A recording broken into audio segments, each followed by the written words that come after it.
Hello and welcome to Ninja Prep. This is Kapil Goyal, your educator and mentor for PG Physics. Statistical Physics का एक और PYQ session जिसमें हम Punjab lecturer exam के PYQs discuss करेंगे, साथ ही साथ CPET PG PYQs के जो क्वेश्चंस है वो हम डिस्कस करेंगे। चलिए स्टार्ट करते हैं। तो पहला जो क्वेश्चन हमें गिवन है उसमें बोला गया है the number of ways in which n identical bosons can be distributed in two energy levels. अब सबसे पहले बात तो यहाँ पर चल रहा है बोसोन। तो बोसोन जो है वो पाउली एक्सक्लूजन प्रिंसिपल को फॉलो नहीं करते हैं। तो इसका मतलब जो बोसोन पार्टिकल्स हैं वो एक ही स्टेट में रह भी सकते हैं। तो इसको एग्जाम्पल के लिए मैं ऐसा मान लूँ कि हमारे पास जो दो पार्टिकल्स हैं, है ना, let there are two particles और एनर्जी स्टेट्स कितनी है? दो हैं। एनर्जी स्टेट्स कितनी है? हमारे पास दो हैं, एक E है और दूसरी भी E है। लेट पार्टिकल जो हैं वो है A और A, क्योंकि बोसोन से तो वो आइडेंटिकल होंगे तो A और A मान लिया। तो उनके जो कॉम्बिनेशन है उनको जो इसी एनर्जी लेवल में रखने का वो कॉम्बिनेशन क्या क्या बन सकता है? एक तो बन सकता है ऐसे एक दोनों में चला जाए, या ऐसा बन सकता है कि दोनों एक में आ जाए और एक खाली हो जाए, या ऐसा बन सकता है कि पहला खाली हो जाए दोनों इसमें आ जाए। तो टोटल कॉम्बिनेशन कितने बन रहे हैं? 3 बन रहे हैं, है ना। तो टोटल जो कॉम्बिनेशन बने इसके कॉम्बिनेशन वो कितने बने? 3। तो दो पार्टिकल के केस में कितने कॉम्बिनेशन बने? 3 बने। तो for an particles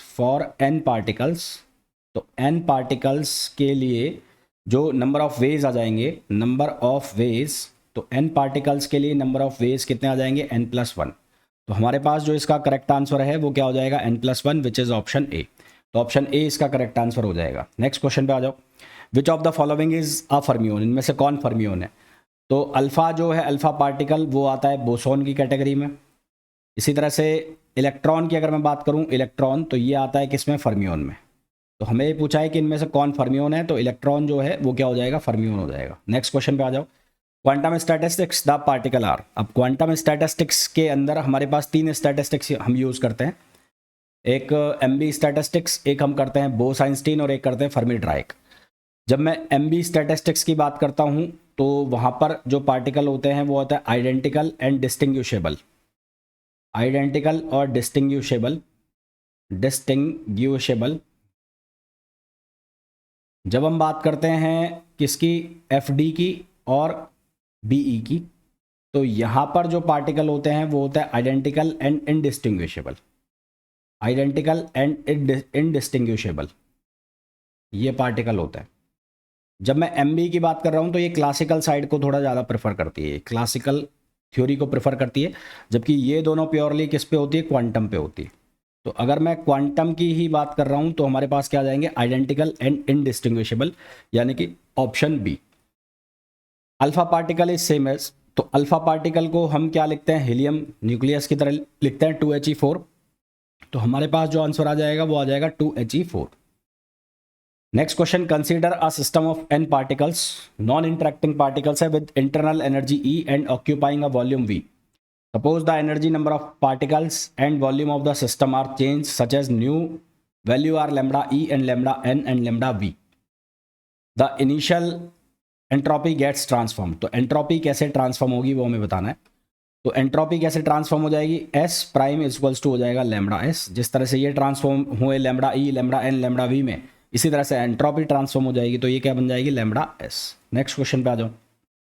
a mixed fermionic system consist of 5 number of red fermions and 8 number of blue fermions. These fermions are to be distributed in 10 number of boxes. तो क्योंकि fermions जो होते हैं वो पाउली एक्सक्लूजन प्रिंसिपल को follow करते हैं, तो सेम फर्मियोन्स सेम स्टेट के अंदर नहीं आएंगे। तो 5 नंबर ऑफ रेड चूज करने का तरीका आउट ऑफ 10। तो ways to choose red fermions कितना हो जाएगा? ये हो जाएगा 10C5। 10 में हमें वो करना है ना, अरेंज।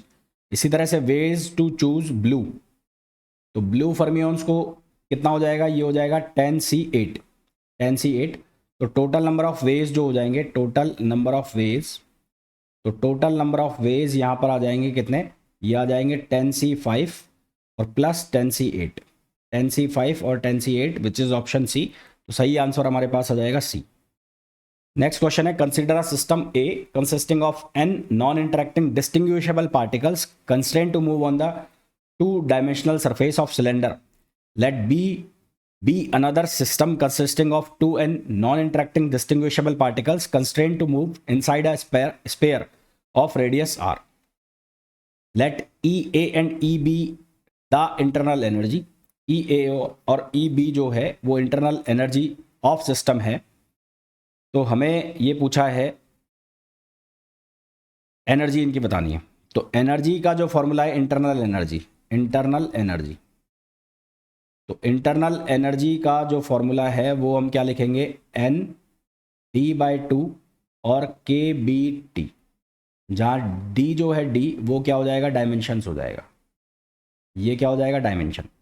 तो सबसे पहले 2 dimensional surface, move on 2 dimensional surface of cylinder. तो फर्स्ट केस में U1, यहाँ पर नंबर ऑफ पार्टिकल्स कितने n है और डायमेंशन कितनी है, 2 है, तो 2/2 KBT। तो ये बन जाएगा हमारे पास NKBT, ये पहला हो गया। दूसरा है let B another system consisting of 2n non interacting distinguishable particle constraint to move inside a sphere of radius r। दूसरा है स्पेयर दिया हुआ, स्पेयर, तो स्पेयर दिया हुआ है तो 2n हो गया क्योंकि 2n नॉन इंटरेक्टिंग पार्टिकल है, और डायमेंशन स्पेयर के लिए कितनी हो जाएगी, स्पेयर के लिए हो जाएगी 3। तो यहाँ पर मैं लिख दूंगा इसको 3/2 और ये हो जाएगा KBT। तो यहाँ से हमारे पास क्या बचेगा, यहाँ से बचेगा NKBT और ये बचेगा 3NKBT। तो हमें रेशो निकालना है एनर्जी का। तो रेशो क्या हो जाएगा, U1/U2, ये कितना हो जाएगा 1/3। तो हमारे पास सही आंसर आ जाएगा सी ऑप्शन, यानी कि 1/3। नेक्स्ट क्वेश्चन पे आ जाओ। नेक्स्ट क्वेश्चन बोला है thermodynamic variable of system can be VPT, number of particles n, internal energy E and chemical potential mu for a system to be specified by microcanonical। तो माइक्रोकैनोनिकल की अगर मैं बात करूं तो वहां पर हम फिक्स करते हैं किस किस को, E, V और N को। यदि मैं सिर्फ कैनोनिकल की बात करूं तो वहां पर हम फिक्स करते हैं TV, N को। और अगर ग्रैंड कैनोनिकल की बात करें तो वहां पर हम फिक्स करते हैं TV, म्यू को। तो माइक्रो कैनोनिकल में EVN, कैनोनिकल में NVT और इसमें VT म्यू। तो सही आंसर हमारे पास क्या आ जाएगा, बी आ जाएगा। ठीक है, सही आंसर हमारे पास क्या आ जाएगा, बी ऑप्शन इसका करेक्ट आंसर हो जाएगा। नेक्स्ट क्वेश्चन, ग्रैंड कैनोनिकल है तो यहाँ पर केवल और केवल हीट का एक्सचेंज होगा, पार्टिकल्स का एक्सचेंज नहीं होगा। ये पहले भी मैं बता चुका हूँ, दोनों का एक्सचेंज होगा, सॉरी, ओपन सिस्टम की तरह ट्रीट होगा ये। तो ओपन सिस्टम की तरह ट्रीट होगा तो यहाँ पर एनर्जी और पार्टिकल दोनों का एक्सचेंज हो सकता है। तो सही आंसर हमारे पास क्या आ जाएगा, डी आ जाएगा। Next question, Bose-Einstein condensation. Bose-Einstein condensation में क्या होगा, जितने भी पार्टिकल्स हैं वो सारे के सारे कहाँ चले जाएंगे, ग्राउंड स्टेट में। ठीक है, और लोअर एनर्जी लेवल पर number of particles ground state में पहुंचेंगे, यानी कि लोअर एनर्जी लेवल वहां पर नंबर ऑफ पार्टिकल्स इंक्रीज होते जाएंगे, और टेम्परेचर भी वहां पर क्या रहेगा, लो रहेगा। टेम्परेचर भी वहां पर क्या रहेगा, लो रहेगा। तो हमारे पास इसका आंसर जो आ जाएगा वो क्या आ जाएगा, number of particles increase in lower energy level at low temperature and high pressure. तो हमारे पास इसका आंसर क्या आ जाएगा, इसका आंसर आ जाएगा सी, ए आंसर आ जाएगा। नेक्स्ट क्वेश्चन पे आ जाओ। Which of the following relation between S and canonical partition. S और कैनोनिकल पार्टीशन के लिए इनमें से कौन सा रिलेशन सही है, ये हमें बताना है। देखो, एंट्रोपी को हम कैसे लिखते हैं, एंट्रोपी को लिखते हैं U minus F upon T, जहाँ U जो होता है वो होता है इंटरनल एनर्जी और F का मतलब होता है हेल्महोल्ट्ज़ एनर्जी। U की वैल्यू हमारे पास क्या होती है, U की वैल्यू होती है minus del upon del B, और इसको हम लिखते हैं लॉग जेड। बीटा पैरामीटर होता है हमारे पास 1/KT, तो ये KT की वैल्यू यहाँ डाल दे तो ये बन जाएगा माइनस डेल अपॉन डेल, और ये हो जाएगा 1/KT और लॉग जेड। इसको जब हम सिंप्लीफाई करेंगे तो U की वैल्यू बनेगी हमारे पास KBT स्क्वायर, और ये बनेगा del upon del T ln z। ये हमारे पास U की वैल्यू हो गई। फिर हमें क्या निकालना है, हेल्महोल्ट्ज़। तो हेल्महोल्ट्ज़ के लिए हम लिखेंगे माइनस KBT ln z। अब ये वैल्यूज़ अगर हम यहाँ पर रखते हैं तो हमारे पास जो फॉर्मूला बनता है वो बनता है कौन सा, ए फॉर्मूला बनता है। ठीक है, S = K ln z plus T ln(z/T)V। ये मैंने आपको इसके पहले वाले लेक्चर में भी बताया था, वहाँ पर भी ये फॉर्मूला हमने पढ़ा था, वो PS वाले फॉर्म में, तो वहाँ पर भी इस फॉर्मूला को हमने देखा था। नेक्स्ट क्वेश्चन पे आ जाओ। और a system containing n number of non interacting particles, entropy of system in terms of partition function is given by. तो यहाँ पर हमें लिखना है कि जो एंट्रोपी है वो क्या होगी। तो एंट्रोपी को हम कैसे लिखेंगे, एंट्रोपी को लिखेंगे S इक्वल्स टू U/T और प्लस NkB/ln(z), NkB/ln(z). ठीक है, ये किसके फॉर्म में लिख लिया हमने, पार्टीशन फंक्शन के फॉर्म में लिख लिया। तो हमारे पास जो सही आंसर है वो क्या आ जाएगा, डी आ जाएगा। नेक्स्ट क्वेश्चन पे आ जाओ। Average energy of Planck oscillator, तो ये तो hν/e⁻hν/kT-1 फिक्स फॉर्मूला याद करना है। नेक्स्ट क्वेश्चन पे आ जाओ। For a system of n particles if new is the degree of freedom, यहाँ पर डिग्री ऑफ फ्रीडम को न्यू से लिखा है, पर particle and potential energy reference level is mu U0, ये U0 लिखा है।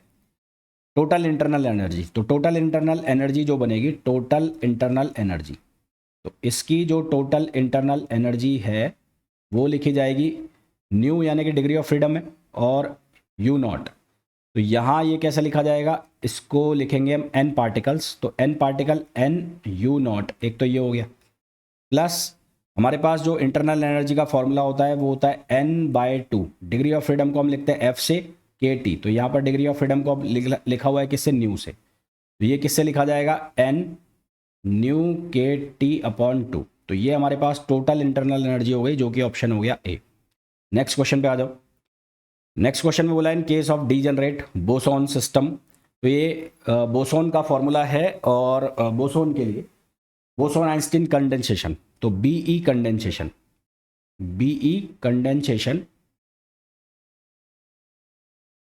का ये फॉर्मूला है। तो यहाँ पर म्यू यानी कि केमिकल पोटेंशियल का जो फॉर्मूला बनता है वो बनता है -√kBT/n, ये फॉर्मूला बनता है। ठीक है, तो सही आंसर हमारे पास क्या हो जाएगा, ऑप्शन सी इसका करेक्ट आंसर हो जाएगा। तो होपफुली जितने भी क्वेश्चंस मैंने आपको बताए हैं बहुत अच्छे से समझ आ गए होंगे। फिर भी आपको कोई डाउट है तो आप पूछ सकते हैं। मिलते हैं नेक्स्ट वीडियो में, till then thank you, bye bye.